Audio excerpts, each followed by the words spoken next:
എല്ലാവർക്കും മാജിക് ലൈഫിൻ്റെ പുതിയൊരു വീഡിയോയിലേക്ക് സ്വാഗതം.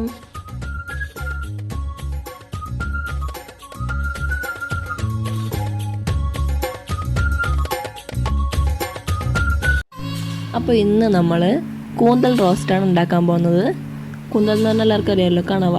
അപ്പോൾ നമുക്ക് അതിന് വേണ്ടിയിട്ട് ഞാനൊരു പാത്രം എടുത്ത് അതിലേക്ക് എണ്ണ ഒഴിച്ച് എണ്ണ ചൂടായി വന്ന സമയത്ത് കടുകും കൂടി ഇട്ട് കൊടുത്തിട്ടുണ്ട്. അതിലേക്ക് കുറച്ച് കറിവേപ്പിലയും കൂടി ഇട്ടൊന്ന് മൂപ്പിച്ചെടുക്കാം. അതിനുശേഷം അതിലേക്ക് ഞാൻ അരിഞ്ഞു വെച്ച് കുറച്ച് വെളുത്തുള്ളിയും കൂടി ചേർത്ത് കൊടുക്കുന്നുണ്ട് കേട്ടോ. അപ്പോൾ വെളുത്തുള്ളി ഇട്ട് ഞാൻ 2 മിനിറ്റ് നന്നായിട്ട് എണ്ണയിലൊന്ന് ചൂടാക്കി എടുക്കുന്നുണ്ട് കേട്ടോ. അത് കഴിഞ്ഞതിന് ശേഷം നമുക്കിനി ഇതിലേക്ക് അരിഞ്ഞു വെച്ച സവോളയും കൂടി ചേർത്ത് കൊടുക്കാം. സവോളയും കൂടി ചേർത്ത് നന്നായിട്ടൊന്ന് വഴറ്റിയെടുക്കാം കേട്ടോ. അപ്പോൾ ഞാനിത് ഒരു 2 ചെറിയ സവോള ആയിട്ട് എടുത്തിട്ടുള്ളത്. അപ്പം കണവയുള്ളത് ഒരു 1/4 കിലോ കണവയാണ് കേട്ടോ. അപ്പോൾ അതിന് ഞാൻ 2 ചെറിയ സവോളയും കൂടെ എടുത്തിട്ടുണ്ട്. അപ്പം ഞാൻ കുറച്ച് ഉപ്പിട്ട് കൊടുത്താൽ ഉള്ളി പെട്ടെന്ന് വഴന്ന് കിട്ടും. അതുകൊണ്ട് കുറച്ച് ഉപ്പും കൂടി ചേർത്ത് നന്നായിട്ടൊന്ന് വഴറ്റിയെടുക്കുന്നുണ്ട് കേട്ടോ.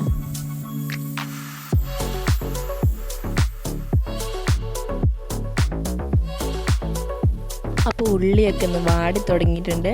അപ്പോൾ ഇനി നമുക്ക് ഇതിനകത്തേക്ക് അരിഞ്ഞ് വെച്ചിട്ടുള്ള തക്കാളിയും പച്ചമുളകും കൂടി ചേർത്ത് കൊടുക്കാം. അപ്പോൾ 2 തക്കാളിയും ഒരു 3-4 പച്ചമുളകും കൂടി ഉണ്ട് കേട്ടോ. അതും കൂടി ഞാൻ ചേർത്ത് കൊടുക്കുന്നുണ്ട്.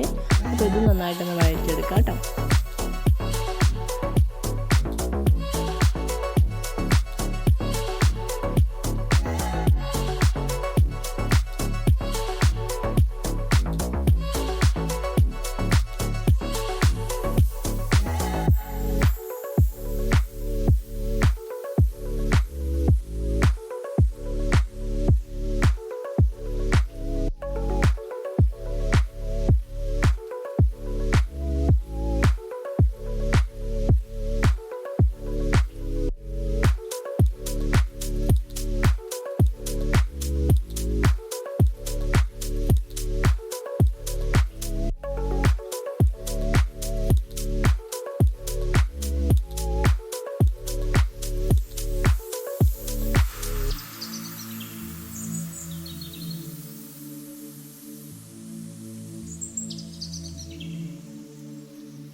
അപ്പോൾ തക്കാളി, ഉള്ളി, പച്ചമുളക്, അതുപോലെ തന്നെ വെളുത്തുള്ളി എല്ലാം എണ്ണയിൽ കിടന്ന് നന്നായിട്ടൊന്ന് വാടി വന്ന സമയത്ത് നമുക്കിനി പൊടികൾ ചേർത്ത് കൊടുക്കണം.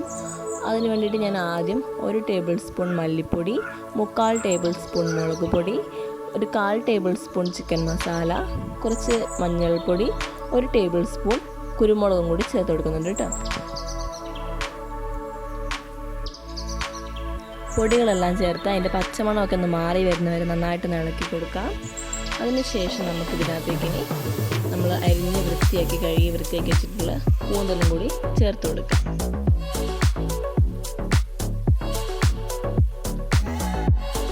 അപ്പോൾ പൊടികളിലേക്ക് കൂന്തലും കൂടി ചേർത്ത് കൊടുത്ത് നന്നായിട്ട് ഇളക്കി ആവശ്യത്തിനുള്ള ഉപ്പും ചേർത്ത് ഇളക്കി നമുക്കൊന്ന് സെറ്റാക്കി വെച്ചേക്കാം.